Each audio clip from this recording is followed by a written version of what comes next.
We are now coming out into the balcony room, one of the larger chambers in the cave.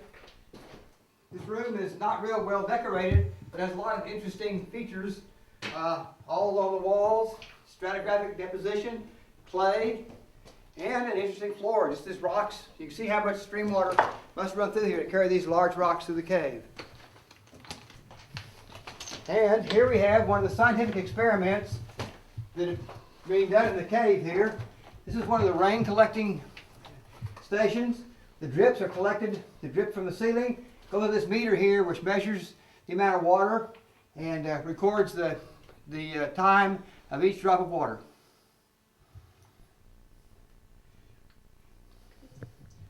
There's a lot of interesting information which we gathered from looking at this cave. One thing you can see, there's many eons of deposition going in here.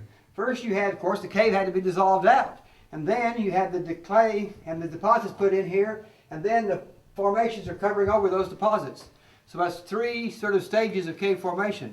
First, the cave passage is dissolved out, and then the cave passage is filled full of sediment carried by the cave stream, and then later on, more toward recent times, you have the cave, the formations, the calcite deposits, which cover up all the sediments.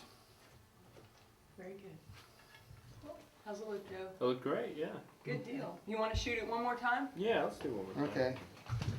Okay. Yes, ready for lights. Okay, lights. And whenever Joe says we're ready.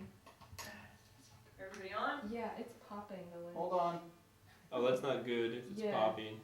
That means it's arcing. It popped twice. Yeah, that means that the leads are crossing.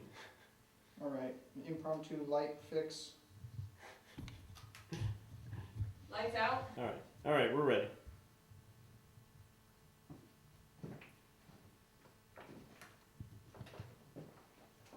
Now we're coming out into the balcony room, one of the larger rooms in the cave. This room doesn't have a whole lot of formation, but it has a lot of stratigraphic deposits well exposed in this room. And of course, not only are there old deposits, there are recent deposits on the floor. You can see the way the stream water is run through here, washing all these cobbles through the cave. Another thing this cave is used for is for scientific experiments. Behind me over here, you can see where we've been collecting drip water to determine how long it takes the drip water to get down into the cave. This instrument here measures how each drop of water tells you the time. So if you have a rain on the surface, you can come back and download your data from this and determine how long it takes the rainfall to show up down here in the cave. And to make it more efficient, we've used this to gather several drips into one measurement there. The cave is also a good place to study the sequence of events that form the cave. First, of course, you have groundwater underwater dissolving out the cave. And you can tell this by looking on the ceiling. See how it's arched and pitted like that? That's water slowly dissolving into the ceiling, form that texture. So the cave was formed by water under the water table just slowly moving along. Later on, this stream found its way into the cave and washed all these cobbles through the cave. And then even later on, the deposits in the cave begin to be covered up by the calcite. And that's still going on today. These formations are depositing calcite and creating beauty as well as a hard cover on the walls. Cool. Thank you, William. It can be dissolved to make it so rough and sort of corroded-like looking. That's the aggressive action of water, slowly, molecule by molecule, removing the limestone. And over here we have the. Well, hold on. I'm still getting the ceiling. Sorry. Okay. You can see how the ceiling really is. It's just full of little surfaces that are eaten away by the corrosion of the water. The water is only slightly acidic, so it takes a long time to eat away even a little bit of limestone. But over thousands of years, it forms large cave passages like the one we have here.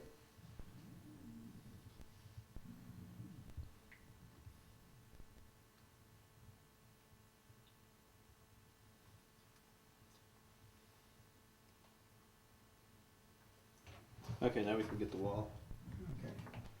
And over here on the wall, again, you can see the sequence of deposits. First we had the clay and the mud deposited over there, and then later on this was covered over by the flowstone deposits. And flowstone deposits formed later, and they're still forming to this very day. And this drip sequence that forms the flowstone, it's water that comes down from the surface, but on the way down it picks up a little bit of limestone. And it can do this because the soil is full of carbon dioxide, and that carbon dioxide makes the water very acidic, so it dissolves the limestone. When it comes out into the cave, it loses the carbon dioxide and also loses the limestone, depositing all these various formations. And of course, as the water runs down the cave walls, it's losing carbon dioxide and depositing limestone, so it makes these very fluid-looking surfaces. It's almost like it was poured in there and then just solidified or melted or something. But that's very typical of calcite deposits in caves. That's why it's called flowstone. Look good? And then you're talking about the stream passage. And well, I can get the cobbles anywhere here. Cobblestones, yeah. Yeah. You can see the size of cobbles carried through the cave. Very large, coarse cobbles. This means that there's a very high velocity of water running through the cave. This cave drains several hundred acres, and all that water after big rains just pours through this passageway, rolling these cobbles on the floor. That, of course, tends to make the cave larger as it scrapes away the floor, but it also, the cobbles can collect in little small places and jam up and sometimes block the cave. But it is an example of the power of flowing water to a road. This is a pretty awesome cave stream, actually.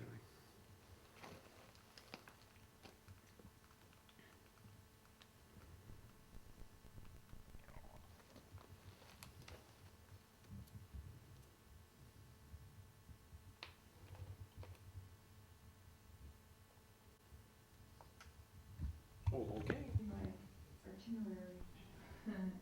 There's some Google Earth pits in the Sierra de Guatemala too that look really nice. Really? Mm-hmm. Definitely never near as far. Well, we just have to set up the trip. Dan McKenzie was just Googling over one day. He called me up and he said, they just got some new imagery and I can found 2 pits. It's Great. It is, it's really cool. If you guys, I'm ready to go.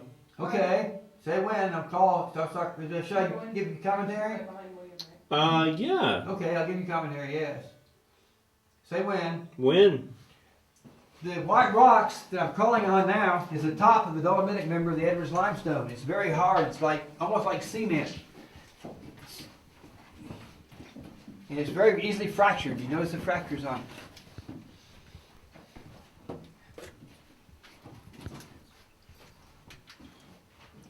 Okay. This is about it then, I guess. Want me to crawl on past you or what? If you want to actually just tell me a little more. Right, let me start over again and I do it again? Yeah. Okay. No, and I'll just keep on crawling and crawl on past you. Okay, that's perfect. Okay. I don't think all 4 of us are gonna fit past No. him. No, just to get me out of the frame. You're just background. No, I know. You're just background. Oh, ooh, burn. This is a hell of a moment. If we don't put people in the shot, then we get more light. Okay. And you can see the passage. Am I all right now? Can I start forward? We'll Hold on. Yeah, Amy, that's fine. Just do that then. Yeah, it's kind of distracting, Yeah, okay, I'm ready. Okay. The white layer that I'm crawling on that forms the floor, that's the top of the dolomitic member of the Edwards limestone. It's a very hard, brittle member. And as you can see how it's easily fractured, you can see all the fractures in the floor. One of the few exposures of the dolomitic member. And above the dolomitic member is the Kirchberg member, and that's the soft rock that forms the walls. All right, that's great. Okay, when? I like this passage. The floor is formed on this very white, shiny, nice rock. It's the top of the dolomitic member of the Edwards limestone. It's a hard, massive member. It's 150 so feet thick below here. Above this, you see the soft walls in the Kirchberg member of the Edwards limestone. It forms a lot of the cave passages.